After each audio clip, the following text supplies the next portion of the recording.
ਸਤਿ ਸ਼੍ਰੀ ਅਕਾਲ ਜੀ। ਦੇਸ਼ ਪ੍ਰਦੇਸ਼ ਨਾਲ ਜੁੜੇ तमाम ਦਰਸ਼ਕਾਂ ਦਾ ਬਹੁਤ-ਬਹੁਤ ਸਵਾਗਤ ਹੈ ਜੀ। ਕੈਨੇਡਾ ਨੂੰ ਲੈ ਕੇ ਹਰ ਰੋਜ਼ ਨਵੀਂ ਅਪਡੇਟ ਆਉਂਦੀ ਰਹਿੰਦੀ ਹੈ, ਪਰ ਲੰਮਾ ਸਮਾਂ ਜਿਹੜਾ ਹੈਗਾ ਕੋਵਿਡ ਕਰਕੇ ਬਹੁਤ ਸਾਰੇ ਜਿਹੜੇ ਕਾਲਜਸ ਸੀਗੇ ਆਪਣੀਆਂ ਪਾਲਿਸੀਜ਼ ਨੂੰ ਲੈ ਕੇ, ਆਪਣੀਆਂ ਅੰਦਰੂਨੀ ਜਿਹੜੀਆਂ ਸ਼ਰਤਾਂ ਨੇ ਉਸ ਚੀਜ਼ ਨੂੰ ਲੈ ਕੇ ਜਾਂ ਫੈਸਿਲਿਟੀਜ਼ ਨੂੰ ਲੈ ਕੇ ਜਾਂ ਆਪਣੇ ਕਾਲਜ ਬਾਰੇ ਦੱਸਣ ਲਈ ਵੀ ਇਸ ਵਕਤ ਮਜਬੂਰ ਸੀਗੇ ਕਿ ਕੀ ਕਰੀਏ, ਕਿਉਂਕਿ ਲੋਕਡਾਊਨ ਕਰਕੇ ਕੋਈ ਪਲੇਟਫਾਰਮ ਨਹੀਂ ਸੀਗਾ ਜਾਂ ਸੋਸ਼ਲ ਮੀਡੀਆ ਰਾਹੀਂ ਥੋੜੀ ਬਹੁਤ ਗੱਲਬਾਤ ਹੁੰਦੀ ਸੀਗੀ। ਅੱਜ ਅਸੀਂ ਜਿਸ ਕਾਲਜ ਦੀ ਗੱਲ ਕਰਨ ਜਾ ਰਹੇ ਹਾਂ ਉਹ ਕਾਲਜ ਜਿਹੜਾ ਵਿਸ਼ੇਸ਼ ਤੌਰ ਦੇ ਉੱਪਰ ਪੰਜਾਬੀਆਂ ਲਈ ਇੱਕ ਫੇਮਸ ਹੈ, ਖਿੱਚ ਦਾ ਕੇਂਦਰ ਹੈ, ਉੱਥੇ ਟੂਰਿਸਟ ਪਲੇਸ ਵੀ ਹੈ, ਪਰ ਉਹਨਾਂ ਦਾ ਇੱਕ ਕੈਂਪਸ ਜਿਹੜਾ ਟੋਰਾਂਟੋ ਦੇ ਵਿੱਚ ਹੈ ਉਹਦੀ ਅਸੀਂ ਗੱਲ ਕਰਨੀ ਹੈ। ਨਿਆਗਰਾ ਕਾਲਜ ਤੋਂ ਅੱਜ ਸਾਡੇ ਨਾਲ ਭਾਵਿਕਾ ਸੋਨੀ ਜੀ ਨੇ ਜੋ ਕਿ ਰੀਜਨਲ ਡਾਇਰੈਕਟਰਸ ਨੇ, ਔਰ ਇਸ ਜਿਹੜਾ ਕੈਂਪਸ ਹੈ ਇਹਦੀਆਂ ਕੀ ਖੂਬੀਆਂ ਨੇ, ਇਹਦੇ ਵਿੱਚ ਦਾਖਲਾ ਕੌਣ ਲੈ ਸਕਦਾ ਹੈ, ਆਇਲਸ ਦਾ ਸਕੋਰ ਕੀ ਰਹੇਗਾ, ਪੀਟੀ ਜਿਹੜੀ ਹੈਗੀ ਐਕਸੈਪਟ ਹੋਣੀ ਹੈ ਜਾਂ ਨਹੀਂ ਹੋਣੀ, ਪ੍ਰੋਗਰਾਮ ਕਿਸ ਤਰ੍ਹਾਂ ਦੇ ਨੇ, ਆਫਟਰ +2 ਹੋਏਗਾ ਜਾਂ ਗ੍ਰੈਜੂਏਸ਼ਨ ਤੋਂ ਬਾਅਦ ਮਾਸਟਰ ਹੈ ਜਾਂ ਪੀਜੀ ਹੈਗਾ, ਸਕਸੈਸ ਰੇਟ ਕੀ ਰਹਿਣਾ ਹੈਗਾ, ਜਿਹੜਾ ਇੰਪਲੋਇਮੈਂਟ ਰੇਸ਼ੋ ਹੈਗੀ ਹੈ ਜਿਹੜੀ ਆਪਾਂ ਗ੍ਰੈਜੂਏਟ ਇੰਪਲੋਇਮੈਂਟ ਰੇਸ਼ੋ ਕੱਢਦੇ ਹਾਂ ਉਸ ਚੀਜ਼ ਨੂੰ ਲੈ ਕੇ ਗੱਲ ਕਰਾਂਗੇ। ਔਰ ਖਾਸ ਤੌਰ ਤੇ ਸਾਡੇ ਲਈ ਜਿਹੜੀ ਅਟਰੈਕਸ਼ਨਸ ਹੈਗੀ ਆ ਉਹ ਅੰਟਾਰੀਓ ਦੇ ਵਿੱਚ ਟੋਰਾਂਟੋ ਦਾ ਹੋਣਾ ਬਹੁਤ ਲਾਜ਼ਮੀ ਹੈ। ਇੰਨਾ ਹੀ ਕਾਫੀ ਨਹੀਂ ਕਿ ਮੈਂ ਇਸ ਕਾਲਜ ਬਾਰੇ ਬੋਲਿਆ, ਇਸ ਤੋਂ ਜ਼ਿਆਦਾ ਸਮਝਣਾ ਇਹ ਜ਼ਰੂਰੀ ਹੈਗਾ ਕਿ ਕਾਲਜ ਇੱਕ ਸਾਡੇ ਸਟੂਡੈਂਟਸ ਲਈ ਬਿਹਤਰ ਕਿਵੇਂ ਹੈਗਾ, ਬਾਕੀਆਂ ਨਾਲੋਂ ਬਿਹਤਰ ਕਿਵੇਂ ਹੈਗਾ, ਇਹਦੇ ਬਾਰੇ ਚਰਚਾ ਕਰਾਂਗੇ। ਇਹਦੇ ਵਿੱਚ ਦਾਖਲਾ ਕਿਵੇਂ ਲੈਣਾ ਹੈਗਾ, ਇਹਦੇ ਜਿਹੜੇ ਕੋਰਸਸ ਨੇ ਉਹ ਕਿਵੇਂ ਦੇ ਨੇ, ਔਰ ਦਾਖਲਾ ਲੈਣ ਵਾਸਤੇ ਵੀ ਵੈਸਟਰਨ ਓਵਰਸੀਜ਼ ਤੋਂ ਪ੍ਰਦੀਪ ਜੀ ਇਸ ਮੰਚ ਤੇ ਮੌਜੂਦ ਨੇ। ਸੋ ਦੋਵੇਂ ਚੀਜ਼ਾਂ ਹੋਣਗੀਆਂ ਜੀ, ਕਾਲਜ ਬਾਰੇ ਗੱਲ ਹੋਏਗੀ ਔਰ ਤੇ ਨਾਲ ਨਾਲ ਇੱਥੋਂ ਦਾਖਲਾ ਤੇ ਐਡਮਿਸ਼ਨ ਦਾ ਜਿਹੜਾ ਪ੍ਰੋਸੈਸ ਹੈ ਉਹਦੇ ਬਾਰੇ ਚਰਚਾ ਕਰਾਂਗੇ। ਪ੍ਰਦੀਪ ਜੀ ਸਵਾਗਤ ਸਭ ਤੋਂ ਪਹਿਲਾਂ ਤੁਹਾਡਾ ਜੀ। Thank you. ਸਤਿ ਸ਼੍ਰੀ ਅਕਾਲ ਜੀ। ਨਾਲ ਹੀ ਮੇਰੇ ਭਾਵਿਕਾ ਸੋਨੀ ਜੀ ਜੋ ਕਿ ਵਿਸ਼ੇਸ਼ ਤੌਰ ਤੇ ਸਾਡੇ ਨਾਲ ਇਸ ਵਕਤ ਨਿਆਗਰਾ ਦੇ ਟੋਰਾਂਟੋ ਕੈਂਪਸ ਤੋਂ ਜੁੜੇ ਨੇ। ਬਹੁਤ ਬਹੁਤ ਸਵਾਗਤ ਹੈ ਜੀ। Thank you so much. ਤੁਸੀਂ ਕੰਫਰਟ ਹੋ ਪੰਜਾਬੀ ਦੇ ਵਿੱਚ ਸਮਝ ਰਹੇ ਹੋ ਪ੍ਰੋਪਰ? पंजाबी समझ रही हूँ पर बोल नहीं सकते। हाँ बोल नहीं सकती। ਚਲੋ ਅੱਧਾ ਕੰਮ ਹੈਗਾ, ਅਸੀਂ ਸਮਝ ਲੈਂਦੇ ਹਾਂ, ਅਸੀਂ ਬੋਲ ਨਹੀਂ ਸਕਦੇ ਹਿੰਦੀ, ਸਾਡੀ ਮਜਬੂਰੀ ਹੈਗੀ ਹੈ। ਪ੍ਰਦੀਪ ਜੀ ਪਹਿਲਾਂ ਮੈਂ ਤੁਹਾਡੇ ਵੱਲ ਆਊਂਗਾ ਜੀ। ਕੈਨੇਡਾ ਦੇ ਰਿਜ਼ਲਟ ਦੀ ਰੋਜ਼ ਗੱਲ ਹੋ ਰਹੀ ਹੈ, ਰੋਜ਼ ਉਹ ਗੱਲਾਂ ਹੋ ਰਹੀਆਂ ਜਿਹੜੀਆਂ ਸਾਰੇ ਕਰਦੇ ਨੇ। ਅੱਜ ਅਸੀਂ ਉਸ ਚੀਜ਼ ਦੀ ਗੱਲ ਕਰ ਲਈਏ ਜਿਹੜੀ ਕਿ ਪਿੱਛੇ ਜੇ ਇੱਕ ICCRC ਦੇ ਵੈਬੀਨਾਰ ਦੇ ਵਿੱਚ ਬਹੁਤ ਸਾਰੀਆਂ ਨਵੀਆਂ ਗਾਈਡਲਾਈਨ ਜਾਰੀਆਂ ਹੋਈਆਂ, ਜਿਹਦੇ ਵਿੱਚ ਵਿਸ਼ੇਸ਼ ਤੌਰ ਦੇ ਉੱਪਰ ਰਿਕਮੈਂਡ ਕੀਤਾ ਗਿਆ ਕਿ ਤੁਹਾਡਾ ਕੰਸਲਟੈਂਟਸ ਜਿਹੜਾ ਹੈਗਾ ਉਹ ਕੌਣ ਹੈ, ਪਿੱਛੇ ਲੈਟਰਾਂ ਜਿਹੜੀਆਂ ਆਈਆਂ ਹੈਗੀਆਂ, ਔਰ ਵਿਸ਼ੇਸ਼ ਤੌਰ ਤੇ DLI ਨੰਬਰ ਨਾ ਚੇਂਜ ਕਰਨ ਦੀ ਗੱਲ ਕੀਤੀ ਗਈ ਹੈਗੀ ਹੈ। ਜਦੋਂ ਵਿਅਕਤੀ ਨੂੰ ਵਿਸ਼ੇਸ਼ ਤੌਰ ਤੇ ਕੋਈ SDS ਕਾਲਜ ਦੀ ਗੱਲ ਆਉਂਦੀ ਹੈ ਤਾਂ ਉਹਦੇ ਦਿਮਾਗ 'ਚ ਇੱਕ ਚੀਜ਼ ਵਸ ਜਾਂਦੀ ਹੈ ਕਿ ਮੇਰੇ ਕੋਲ ਤਾਂ 6H ਹੀ ਨਹੀਂ, ਮੈਂ ਤਾਂ ਹੁਣ ਪ੍ਰਾਈਵੇਟ ਕਾਲਜ ਜਾਊਂਗਾ। ਤੁਸੀਂ ਆਫ ਦਾ ਰਿਕਾਰਡ ਗੱਲ ਕਰ ਰਹੇ ਸੀ ਅੰਦਰ ਰੂਮ ਦੇ ਵਿੱਚ, ਆਫਿਸ ਦੇ ਵਿੱਚ, ਕਿ ਤੁਹਾਡੇ ਕੋਲ ਬਹੁਤ ਸਾਰੇ ਐਸੇ ਪ੍ਰੋਗਰਾਮ ਨੇ ਜਿਨ੍ਹਾਂ ਦੇ ਵਿੱਚ ਇੱਕ ਮੋਡਿਊਲ 5.5 ਵੀ ਐਕਸੈਪਟ ਹੁੰਦਾ ਹੈ। ਪਹਿਲਾਂ ਤਾਂ ਮੈਂ ਉਹ ਜਾਣਨਾ ਚਾਹੂੰਗਾ कि इस तरह के कॉलेज ਦੇ ਵਿੱਚ ਇੱਕ ਮੋਡਿਊਲ 5.5 ਵਾਲਾ ਕਿਵੇਂ ਦਾਖਲਾ ਲੈ ਸਕਦਾ? देखिए, उसके लिए एक जीता जागता उदाहरण यहाँ पे है Niagara college.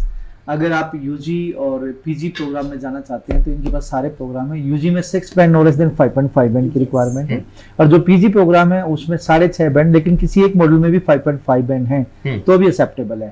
And government college है जी, और स्टडी के बाद क्या नाम है पोस्ट स्टडी वर्क वीजा है। इससे बेस्ट ऑप्शन और कुछ भी नहीं हो सकता। पास्ट में क्या हुआ था, बहुत सारे स्टूडेंट जिनके 2 मॉड्यूल में 5.5 है, एक में 5.5 है, क्यूबिक की तरफ बच्चों को डाला गया था, लेकिन वहां पे थोड़ा सा गंद मचा।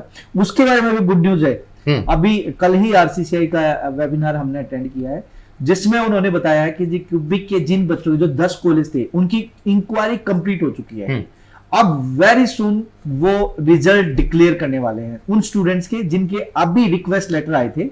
मतलब पिछले जो 1 साल 1.5 साल से बच्चा ऑलरेडी बैठा हुआ था, चाहे कोई किसी का क्या नाम है वीजा आ चुका था, PPR रिक्वेस्ट आई थी, या फिर क्या नाम है ऑनलाइन क्लास ले रहा था या नहीं ले रहा था, रिजल्ट पेंडिंग थे, वो 1-1.5 साल से जो बच्चे बैठे थे उनकी रिक्वेस्ट डॉक्यूमेंट रिक्वेस्ट किए थे, जिसमें क्या नाम है आपका SOP statement of purpose, study plan जिसको बोलते हैं, साथ साथ में जो आपको स्पॉन्सर्स कर रहे हैं उन स्पॉन्सर्स के फंड्स, लास्ट 6 मंथ की स्टेटमेंट, प्लस में उनके रिलेशन विद द स्टूडेंट्स और एनुअल इनकम और यूज ऑफ रिप्रेजेंटेटिव फॉर्म। 1 महीने का टाइम दिया गया था। जिन बच्चों ने, जिन कंसल्टेंट्स ने वो कंप्लीट कर दिए हैं, तो कल ही ये अपडेट आई है कि उन सभी स्टूडेंट्स का वेरी सुन रिजल्ट्स आने वाला है जी। तो ये एक कहीं ना कहीं ਪੋਜ਼ਿਟਿਵ ਹੈ। ਬਾਬੂਕਾ ਜੀ ਵੈਸੇ ਤਾਂ ਟੋਰਾਂਟੋ ਜਦੋਂ ਵਰਡ ਯੂਜ਼ ਕਰਦੇ ਆ ਤਾਂ ਆਪਣੇ ਆਪ ਦੇ ਵਿੱਚ ਕੁਝ ਦੱਸਣ ਦੀ ਲੋੜ ਨਹੀਂ, ਪਰ ਫਿਰ ਵੀ ਕਾਲਜ ਕਿੱਥੇ ਸਥਿਤ ਹੈਗਾ ਟੋਰਾਂਟੋ ਦੇ ਵਿੱਚ? हमारा जो कॉलेज है वो टोरंटो डाउनटाउन में सिचुएटेड डाउनटाउन है में। जी। अच्छा, अभी मेरा जो दूसरा क्वेश्चन ये है कि अभी एडमिशन्स का जो प्रोसीजर है, आपने बोला कि एक मॉड्यूल में, प्रदीप जी भी बता रहे थे कि 5.5 है तो दाखला मिल जाएगा। दाखला की रिक्वायरमेंट और वीज़ा की रिक्वायरमेंट में कोई फ़र्क होता है? आपने दाखला दे दिया तो वीज़ा ऑफिसर तो इस पर प्रश्न चिन्ह नहीं लगाता कि आपके एक में 5.5 हम वीज़ा नहीं देंगे? जनरली कैसे होता है कि व्हेन स्टूडेंट अप्लाई विथ 5.5 तो हम रेकमेंड करते हैं कि उसमें ना स्टेटमेंट ऑफ पर्पस पे थोड़ा ध्यान दिया करो, क्योंकि स्टेटमेंट ऑफ पर्पस आपका दाखला दिलवा देते हैं, हम भी दिलवा देते हैं, आप कंसल्टेंट भी दिलवा देते हैं, बट फिर हम लोग वो केसेस में ज़्यादा बोलते हैं कि आप स्टेटमेंट ऑफ पर्पस थोड़ा ज़्यादा ध्यान से करो, क्योंकि इंग्लिश रिक्वायरमेंट का कैसा है कि वन मॉड्यूल 5.5 स्टिल एक्सेप्टेड होता है, गवर्नमेंट भी उसको भी पता होता है कि इसका फर्स्ट लैंग्वेज नहीं है, बट दे आर ट्राइंग और they gonna study there in Toronto for 2 years, तो डेफिनेटली उनका वो लैंग्वेज बैरियर जो होता है वो तो हट ही जाने वाला है, बट वो सिनारियो में ये डॉक्यूमेंट स्टेटमेंट ऑफ पर्पस थोड़ा ज़्यादा इंपॉर्टेंट रहता है। रणवीर जी, यहाँ पे जिन बच्चों के 6 सीट्स आ गए हैं उन बच्चों की एसडीएस फाइल लग जाएगी, साल की ट्यूशन फीस और जीआईसी पे होगा, लेकिन जिनके किसी एक मॉड्यूल में 5.5 है, चाहे वो पीजी प्रोग्राम में जा रहे हैं चाहे यूजी, वो नॉन एसडीएस फाइल जाएगी। नॉन एसडीएस में हम रिकमेंड करते हैं साल की फीस प्लस में जीआईसी तो है ही है, प्लस में अगले साल की ट्यूशन फीस, लिविंग कॉस्ट और रिटर्न एयर फेयर वो बच्चा जरूर दिखाए, और पेरेंट्स की एनुअल इनकम, लाइक उनके जो भी ऑक्यूपेशन से रिलेटेड डॉक्यूमेंट्स, लाइक कोई बिजनेसमैन है तो उनकी आईटीआर प्लस में बिजनेस के डॉक्यूमेंट्स, एग्रीकल्चरिस्ट है तो तहसीलदार इनकम सर्टिफिकेट, जॉब कर रहे हैं तो फॉर्म 16 और आईटीआर, ये सारी चीजें दिखानी होंगी। साथ साथ में एसओपी, स्टेटमेंट ऑफ पर्पस, जैसे भाविका मैम ने बोला statement of purpose material lot, कि भाई वो चाहते हैं, अभी कल का जो आरसीसीआई का वेबिनार हुआ उसमें उन्होंने भी बोला है कि भाई हमें नेक्स्ट ईयर के आप फंड्स भी दिखाओ, साथ साथ में अपना स्टडी प्लान अच्छे तरीके से बताओ, तब हमें लगे कि you are the genuine student, you want to study there and study complete करके आपका एक कोई प्रोग्रेसिव आउटकम आए। तो स्टेटमेंट ऑफ पर्पस यहाँ पे बहुत मैटर करता है। भाविका जी, सबसे बड़ा कनाडा में रूल होता है कि आपका रेलेवेंट कोर्स हो तो वीजा के चांस बनते, नहीं तो बहुत सारी रिजेक्शन इसी की वजह से आती है। तो मैं चाहूंगा कि आज एक प्लेटफॉर्म है जहाँ हजारों स्टूडेंट्स सुन रहे हैं, किस किस स्ट्रीम के आपके पास कोर्सेस हैं ताकि वो दाखिला ले सकें। नायग्रा कॉलेज के वैसे ऑलरेडी 2 कैंपसेस है, एक वेलान के अंदर, एक नायग्रा ऑन द लेक के अंदर, वहाँ पर हमारे पास में 100+ प्रोग्राम्स है, बट हमने जो नया कैंपस ये ओपन किया हुआ है टोरंटो डाउनटाउन में, वहाँ पर हमारे पास में 4 प्रोग्राम्स है। अंडर ग्रेजुएट में business general programme 2 years, and postgraduate में we are offering 3 programmes, international business management, hospitality and tourism management and human resource management. जी, अच्छा, इस सारे के सारे जो मैं देख रहा हूँ, ये सारे का सारा रिलेशन सभी से बनता है। इसमें ह्यूमैनिटीज ग्रुप है, जो आर्ट्स ग्रुप है वो भी जा सकता है, आर्ट्स एंड कॉमर्स के बच्चे जो है इसमें एडमिशन ले सकते हैं। दूसरा, हम मैथ्स रिक्वायर्ड नहीं करते, तो मैथ्स जिसका नहीं है, कई बार स्टूडेंट्स हमने देखे हुए कि 12th के अंदर उनका मैथ्स नहीं होता, तो वो भी हमारे पास मैथ्स रिक्वायरमेंट नहीं है, तो वो बच्चे भी यहाँ पर एडमिशन कर सकते हैं। मैथ की रिक्वायरमेंट तो कई बार नहीं होती, लेकिन एक बड़ा टेक्निकल इशू ये आता है कि पंजाब के बच्चे ना कि कनाडा जाना एक एडिशनल सब्जेक्ट रख लेते हैं, और फिर क्या होता है एंड में उसके पास लगता है कि जी नहीं, मेरे पास तो टाइम नहीं, मैं पढ़ूंगा नहीं, पढ़ पाऊंगा नहीं, उसको लाइट ले लेते हैं, वो लाइट लेते हैं, उसमें फेल हो जाते हैं। तो इस चीज़ का सवाल का जवाब कई बार नहीं मिलता कि आपके पास मेन कोर्स तो नहीं है लेकिन एडिशनल ले लिया और उसमें फेल हो, नेगेटिव जाता है एडमिशन्स में या पॉजिटिव जाती है ये चीज़? ये नेगेटिव रहेगा जी, क्योंकि अगर आपके पास मैथ है और उसमें आप पास नहीं हो रहे तो नेचुरल सी बात है नेगेटिव है। और ये इंडिया में ट्रेंड है, हम अपने पेरेंट्स को खुश करने के लिए या फिर अपने फ्रेंड्स एडिशनल सब्जेक्ट बहुत भारी भरकम, लाइक मैथ हो गया, इकोनॉमिक्स हो गया, बिजनेस हो गया, इस टाइप के सब्जेक्ट बच्चा ले लेता है और वो सोचता है कि इंडिया के हिसाब से चले, इंडिया के हिसाब से चलो, आप उसमें फेल हो गए, 33 नंबर भी आ गया, 34 आ गए, पास हो गए, लेकिन आप ब्रेक इवन पॉइंट पे पास हो, इसके हिसाब से या फेल भी हो गए। आप इंडिया में तो बैचलर कर सकते हो, लेकिन अगर आप अब्रॉड के लिए अप्लाई करते हो, सर अगर कोई कॉलेज एडमिशन दे भी देगा तो एम्बेसी वीजा रिजेक्ट। मैं वही बोल रहा हूँ कि नॉन सीरियस स्टूडेंट कैटेगरी में आता है ना, वो नॉन सीरियस रख रहे हो, फिर उसको पढ़ ही नहीं रहे। सर मैं यहाँ पे एक चीज और बोलना चाहूंगा आपके चैनल के माध्यम से, अभी रिसेंटली आपका 30 तारीख के आसपास, 31 तारीख के आसपास या 1-2 तारीख के पास आपका रिजल्ट आने वाला है 12th का, सीबीएसई और रेस्ट स्टेट बोर्ड्स का। तो it's humble request my dear friend, आपके पास जो मेजर 4 सब्जेक्ट्स हैं बहुत मैटर करते हैं। अगर आपके पास कॉमर्स है तो English, economics, accounts, business, non medical तो physics, chemistry, math and English, अगर मेडिकल है तो वो फिजिक्स, केमिस्ट्री, बायो, अगर सुपर मेडिकल है तो बायो के साथ मैथ ऐड हो जाता है। रिक्वेस्ट है किसी भी सब्जेक्ट्स में अगर आपके कोई 50 से नीचे आ जाते हैं, 50 से नीचे 48, 49 है, चलो चलेगा, लेकिन किसी में आपके 38 है, 35 है, 40 है, 42 है, यहाँ मैं आपसे रिक्वेस्ट करूंगा इंप्रूवमेंट के पेपर जरूर दे दीजिए। उसके पीछे रीजन है, मेरे पास हजारों बच्चे आ चुके हैं, वो बोलते हैं, मैं जब उनसे पूछता हूँ यार तेरे नंबर कम है, तूने इंप्रूवमेंट क्यों नहीं भरा, किसी ने बताया ही नहीं। तो सर मैं बताने वाला बैठा हूँ, इट्स हम्बल रिक्वेस्ट, इंप्रूवमेंट का टाइम एक ही बार मिलेगा, बार बार नहीं मिलेगा। इंप्रूवमेंट का पेपर जरूर भरे। साइमल्टेनियसली आप IELTS PT करके अपनी अप्लाई कर लो वीजा के लिए। वीजा आ गया तो अप्लाई कर ले, नहीं वीजा लगता तो आप इंप्रूवमेंट के साथ अगर फाइल लगाएंगे तो हाई कमीशन आपको वीजा देगी। बहुत सारे कंसल्टेंट यहाँ मिसगाइड करते हैं कि जी आप इंप्रूवमेंट भरोगे कल नहीं, आपका क्या नाम है, बहुत गैप पड़ जाएगा। एम्बेसी, ये जो जितनी एम्बेसीज है ना, दे बिलीव इन होनेस्टी, और इस टाइप के प्रोग्रेशन तो चाहिए जी जी, ये इस टाइप के स्टूडेंट्स को वो हमेशा वार्म वेलकम देते हैं। आपके 38 थे, 40 थे, 45 थे और आपने वो इंप्रूव करके 60, 65, 70 कर लिए, तो स्टेटमेंट ऑफ पर्पस में बहुत बढ़िया तरीके से ये मेंशन होता है। एम्बेसी ठोक बजा के वीजा देती है ऐसे बच्चे। जी भाविका जी, अभी आपका जो इनटेक है वो जनवरी के लिए कुछ सीट्स बची हैं आपके पास? जी, हमारे पास जनवरी और मई दोनों के लिए अभी सीट्स अवेलेबल है, बिकॉज हमारा न्यू कैंपस है तो हमारे पास में अभी सीट्स अवेलेबल रहेंगी। जिस लोकेशन में हम बैठे नॉर्थ इंडिया में कुछ ना कुछ कमी रह जाती है स्टूडेंट्स के पास, क्या कंडीशनल ऑफर लेटर की प्रोविजन है या अनकंडीशनल? जी, हम अनकंडीशनल ऑफर लेटर प्रोवाइड कर रहे हैं, कंडीशनल भी कर रहे हैं। जिसके पास में लास्ट एजुकेशन में अभी उनका पेंडिंग है, कुछ डिग्री सर्टिफिकेट नहीं आया या प्रोविजनल मार्कशीट पे वो लोग चल रहे हैं, तो उनको हम अनकंडीशनल ऑफर लेटर दे रहे हैं अभी। और जिनका 12th का रिजल्ट अभी पेंडिंग है उनको भी हम अनकंडीशनल ऑफर लेटर दे रहे हैं। और also those who are waiting for their IELTS result, जिनका अभी तक रिजल्ट नहीं आया या दे आर प्रिपेयरिंग, तो उनके लिए हमारे पास ड्यूओलिंगो एग्जाम है कि जिसके बेस पे वो सीट सिक्योर कर सकते हैं उनके कॉलेज के अंदर। बाकी फिर वो IELTS की प्रिपरेशन करके जब भी वीज़ा फाइल लगाने हो वो लगा सकते हैं। जी प्रदीप जी, फीस ਦਾ ਥੋੜਾ ਮੈਂ ਜ਼ਿਕਰ ਕਰਨਾ ਚਾਹੂੰਗਾ ਇਸ ਕਰਕੇ, ਕਿਉਂਕਿ ਪੰਜਾਬ ਦੇ ਵਿੱਚ ਪਿਛਲੇ 2-3 ਮਹੀਨਿਆਂ ਦੇ ਵਿੱਚ ਇਹੀ ਐਡ ਆਉਂਦੀ ਹੈ ਜੀ, 4000, 2000, 8000 ਡਾਲਰ। ਅਸੀਂ ਕੰਪੇਅਰ ਨਹੀਂ ਕਰ ਰਹੇ ਕਿਉਂਕਿ ਇੱਕ SDS ਕਾਲਜ ਦੀ ਇੱਕ ਚੰਗੇ ਰੈਪੂਟੇਟਡ, ਖਾਸ ਕਰ ਨਿਆਗਰਾ ਵਰਗੇ कॉलेज ਦੇ ਵਿੱਚ ਘੱਟ ਫੀਸ ਨਾਲ नहीं जाया जा सकता, बट फिर भी मिनिमम तो मैक्सिमम फीस की रहेगी? देखिए सर, यूजी प्रोग्राम अगर आप बिजनेस जनरल प्रोग्राम में जाते हैं तो $15,500 और एक मतलब एक एवरेज फीस है। बहुत मतलब स्टूडेंट इसमें पढ़ सकता है अच्छे लेवल पे, एक अच्छी एजुकेशन और एक एवरेज फीस। अगर आप PG प्रोग्राम में जा रहे हैं तो जैसे हॉस्पिटलिटी मैनेजमेंट है, टूरिज्म है, ह्यूमन रिसोर्स मैनेजमेंट है, इंटरनेशनल बिजनेस है, तो उनकी फीस अप्रोक्स $17,000 है। तो एक ठीक ठाक फीस है, ना बहुत हाई है ना बहुत लो है। तो रिक्वेस्ट है जो स्टूडेंट्स टोरंटो साइड जाना चाहते हैं तो एक अच्छा ऑप्शन हो सकता है नियाग्रा कॉलेज। गवर्नमेंट कॉलेज है जी, after completion of study you have the work right, ठीक है। तो गवर्नमेंट कॉलेज में work right, PSW post study work visa मिल जाए तो इससे बड़ी बात ही नहीं है। जी ਪ੍ਰਦੀਪ ਜੀ, ਜਿਹੜਾ ਹੁਣ ਸਮਾਂ ਹੈਗਾ ਜਨਵਰੀ ਇਨਟੇਕ ਦਾ ਸਮਾਂ, ਆਪਾਂ ਗੱਲ ਉਹ ਕਰ ਲਈਏ ਕਿ ਜਿਹਨੇ ਸਟੂਡੈਂਟਸ ਨੇ ਜਾਣਾ ਉਹਨਾਂ ਵਾਸਤੇ ਰਿਕੁਆਇਰਮੈਂਟਸ ਦੀ ਗੱਲ ਕਰ ਲਈਏ। ਜਿਸ ਤਰ੍ਹਾਂ ਭਾਵਿਕਾ ਜੀ ਨੇ ਦੱਸਿਆ ਕਿ ਅਸੀਂ ਕੰਡੀਸ਼ਨਲ ਤੇ ਅਨਕੰਡੀਸ਼ਨਲ ਦੋਵੇਂ ਐਡਮਿਸ਼ਨਸ ਦਿੰਦੇ ਹਾਂ। 30 ਜੁਲਾਈ ਨੂੰ ਤੁਸੀਂ ਕੀ ਕਰਨ ਜਾ ਰਹੇ ਹੋ? 30 ਜੁਲਾਈ ਦੇ ਵਿੱਚ ਕੀ ਹੈਗਾ, ਖਾਸ ਕਰ ਨਿਆਗਰਾ ਦੀ दाखिले की गल होनी है या कुछ और चीज ਨੂੰ ਲੈ ਕੇ सेमिनार? देखिए नियाग्रा कॉलेज तो है ही है उसमें। 30 जुलाई को हमने एक एजुकेशन फेयर रखा है, इट विल बी ऑनलाइन, जिसमें कनाडा में नियाग्रा कॉलेज वहाँ पे होगा, रेस्ट कॉलेजेस भी होंगे। US की भी बात करेंगे, UK की बात करेंगे, यूरोपियन कंट्रीज भी है, ऑस्ट्रेलिया भी है, ये सारे कंट्रीज के डेलीगेट्स होंगे। तो 11 बजे से 3 बजे तक आपको यूनिवर्सिटीज कॉलेज के डेलीगेट से मिलने का मौका मिलेगा। उसमें भाविका मैम भी होंगे, आप इनसे टोरंटो, अपना कहना टोरंटो में अगर आप जाना चाहते हैं तो नियाग्रा कॉलेज की भी बात कर सकते हैं। तो लॉक कर लीजिए 30 जुलाई।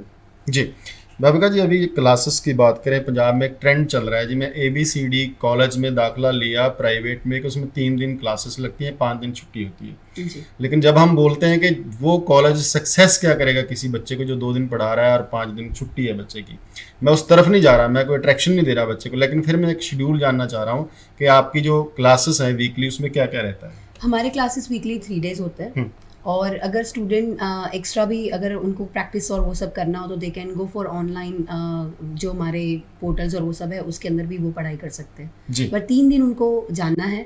बट वैसे if I talk about September intake, सितंबर में हम ब्लेंडेड प्रोग्राम में जा रहे हैं कि ऑनलाइन ऑफलाइन का मिक्सचर रहेगा। जो स्टूडेंट मैनेज कर पा रहे हैं कॉलेज पहुंचने में, कनाडा पहुंचने में, यहाँ से वीज़ा लगा के, तो उनको वहाँ पर रजिस्ट्रेशन कराना है ऑफलाइन क्लासेस के लिए, तो वो लोग वहाँ पर ऑफलाइन जा सकते हैं हफ्ते में 3 दिन, 2 दिन, 3 दिन के लिए। और बाकी same programme, same live classes में यहाँ पर इंडिया में रह के बच्चे ऑनलाइन पढ़े। कनाडा के बहुत सारे प्रोविंसेस में ओंटारियो एक ऐसा प्रोविंस है जिसने रेडीनेस प्लान को बहुत इंपॉर्टेंस दी है, और कॉलेज के पास ये प्लान होना बहुत ज़्यादा ज़रूरी है। क्या आपका स्टेटस रेडीनेस प्लान का? यस, हमारा कॉलेज बिल्कुल रेडीनेस प्लान के अंदर है, students can fly any time, जा सकता है जी। जी प्रदीप जी, ਹੁਣ ਗੱਲ करिए जी 7 तरीक की, 7 अगस्त का भी तुम दस रहे सी कुछ हो की हैगा? देखिए यहाँ पे हम IELTS PT की वर्कशॉप कर रहे हैं, ऑनलाइन क्लास वर्कशॉप लेते थे, अब ये हमारी फिजिकली है। अगर IELTS PT का कोई भी आपका डाउट है तो हमारे ऑफिस में आप पहुंच सकते हैं और 11 बजे से 3 बजे तक हम आपको क्लास देंगे।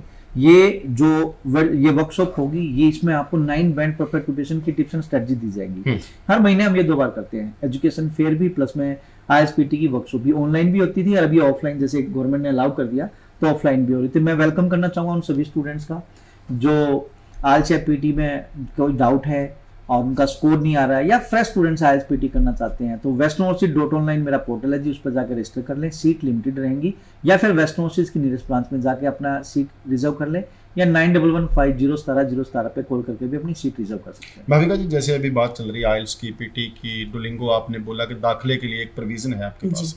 आइल्स तो कर ही रहे हैं बच्चे, बहुत सारा बच्चा PT कर लेता है, लेकिन वो कभी भी गूगल पे जाता है, कंसल्टेंट्स के पास जाता है, उसको यही नहीं पता चलता कि किस कॉलेज में एक्सेप्ट है नहीं है। तो नियाग्रा कॉलेज टोरंटो कैंपस की बात करूं मैं, क्या PT वाले बच्चे को एडमिशन मिल पाएगी? जी बिल्कुल, PT, TOEFL, CAE, Duolingo, IELTS, ये सारी एग्जाम्स हम वैलिड कर रहे हैं। बट अगर वीज़ा पर्पस से मैं देखूं तो वीज़ा पर्पस के लिए हमेशा IELTS इज रिक्वायर्ड। एडमिशन मिल जाए? एडमिशन ये कोई भी पे हम लोग दे सकते हैं आपको, Duolingo पे, PT पे, TOEFL पे।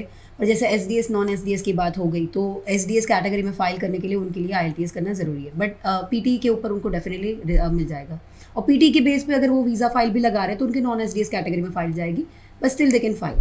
अच्छा, हो सकता है? जी हो सकता है, बिल्कुल जी। प्रदीप जी, ਕਿਹੜੇ ਬੱਚਿਆਂ ਨੂੰ 30 ਤਰੀਕ ਨੂੰ ਕਹਿ ਰਹੇ ਹੋ, ਜਾਂ ਇਸ ਤੋਂ ਇਲਾਵਾ 30 ਤੋਂ ਇਲਾਵਾ ਵੀ ਜੇ ਤੁਹਾਨੂੰ ਕੋਈ ਬੱਚਾ ਰਜਿਸਟਰਡ ਹੁੰਦਾ, ਜਿਸ ਤਰ੍ਹਾਂ ਬਿਜ਼ਨਸ ਨੂੰ ਲੈ ਕੇ ਹੋਰ ਕਾਫੀ ਸਾਰੇ ਜਿਹੜੇ ਪ੍ਰੋਗਰਾम्स ਨੇ ਭਾविका जी ने ਦੱਸੇ ਨੇ, ਉਸ ਚੀਜ਼ ਨੂੰ ਲੈ ਕੇ ਕਿਹਨਾਂ ਨੂੰ ਸੱਦਾ ਦੇ ਰਹੇ ਹੋ ਤੁਸੀਂ ਖਾਸ तौर पे नियाग्रा? देखिए, अगर आप नियाग्रा कॉलेज में जाना चाहते हैं तो बहुत अच्छे प्रोग्राम है इनके पास, और जैसे कि पहले भी बता चुके हैं कि पोस्ट स्टडी वर्क वीज़ा है। तो जो बच्चे 12th पास हैं और अगर आपकी कॉमर्स बैकग्राउंड है, आर्ट बैकग्राउंड है, या फिर आप अपना क्या नाम है नॉन मेडिकल भी हैं, तो आप बिजनेस जनरल प्रोग्राम में जा सकते हैं। बट नॉन मेडिकल को हम बोलेंगे कि वो IT, इलेक्ट्रिकल, मैकेनिकल कर ले। लेकिन बहुत सारे स्टूडेंट्स हैं जिनका अगर इंटरेस्ट बिजनेस में है तो बिजनेस का ये डिप्लोमा कर सकते हैं। इसके अलावा इनके पास 3 जो ग्रेजुएट डिप्लोमा है, जो PG डिप्लोमा है, ह्यूमन रिसोर्स मैनेजमेंट है, इंटरनेशनल बिजनेस है। अब ये इंटरनेशनल बिजनेस मैनेजमेंट तो कोई भी किसी भी ट्रेड का, कोई BTech मैकेनिकल है, BTech कोई भी स्ट्रीम है, या फिर आपने BCA भी कर रखी है, या फिर आप BCom है, BA हो, क्योंकि बिजनेस मैनेजमेंट हर एक स्ट्रीम का बच्चा कर सकता है, तो ये कर सकता है। इसके अलावा human resource management, again commerce वाले बच्चों को हम ज़्यादा प्रायोरिटी देंगे। होटल मैनेजमेंट एंड टूरिज्म, अगर आपने BCom कर रखी है या आप BA के स्टूडेंट्स हो। इसके अलावा अगर आपका इंटरेस्ट बनता है, कॉलेज एडमिशन देता, तो आपको SOP में अगर दूसरी स्ट्रीम से भी आते हैं, बट यह रिलेवेंसी मैटर करता है, तो ह्यूमन रिसोर्स एंड टूरिज्म के लिए जो ऑलरेडी होटल मैनेजमेंट बैकग्राउंड से, टूरिज्म से है, या अपनी BA बैकग्राउंड से हैं, तो उन सभी का वेलकम रहेगा। जी भाविका जी, जैसे हर कॉलेज की एक अलग अट्रैक्शंस होती है, USP होता है, उसके अलग से जो फीचर्स होते हैं, फैसिलिटीज़ होती है, उसके बारे में कुछ खास बताना चाहेंगे आप?